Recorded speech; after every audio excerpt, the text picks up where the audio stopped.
অবশেষে viral water candle আমিও বানিয়ে ফেললাম। ইদানিং সোশ্যাল মিডিয়ায় ঢুকলেই দেখছি এই ওয়াটার ক্যান্ডেলটা ট্রেন্ডিং এ আছে। যদিও আমি ক্যান্ডেল মেক করেছি 2 মাস আগে, কিন্তু আপলোড করিনি। চিন্তা করেন কি পরিমাণ অলস আমি। শুধু অলস বললে ভুল হবে, এটাকে বলে অলসের ব্র্যান্ড। যাই হোক, চলুন রেসিপিটা দেখে আসি। এই তো ফার্স্ট এখানে আমি ক্যান্ডেল নিয়ে নিলাম। নিশ্চয়ই ভাবছেন পিঙ্ক কালার ক্যান্ডেল আবার কিভাবে হয়। এগুলো হলো ক্যান্ডেল দিয়ে আমি যে চেরি ফুলটা বানিয়েছিলাম সেগুলো ঝরে গেছে, আজ সেটা দিয়েই ওয়াটার ক্যান্ডেল মেক করব। এরপর একটা আর্টিফিশিয়াল ফ্লাওয়ার এর মধ্যে সেট করে দিয়েছি। এরপরে আমার কাছে 3টে কালারের এই শিমারি গ্লিটার ছিল, সেটা দিয়ে দিলাম জাস্ট ডেকোরেশন পারপাস। এটা আসলে অনেকে দেখছি অনেকভাবে ডেকোর করছে, আমার হাতের কাছে যা ছিল তাই দিয়ে দিলাম।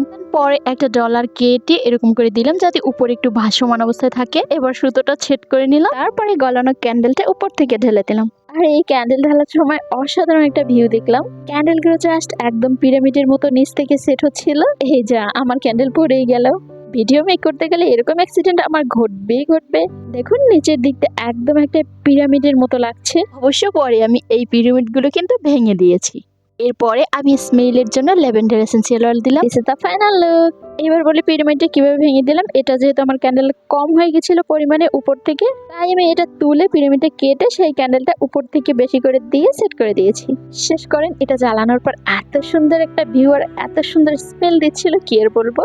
আমার ক্যান্ডেলের কেমন হয়েছে অফকোর্স জানিয়ে যেন কিন্তু।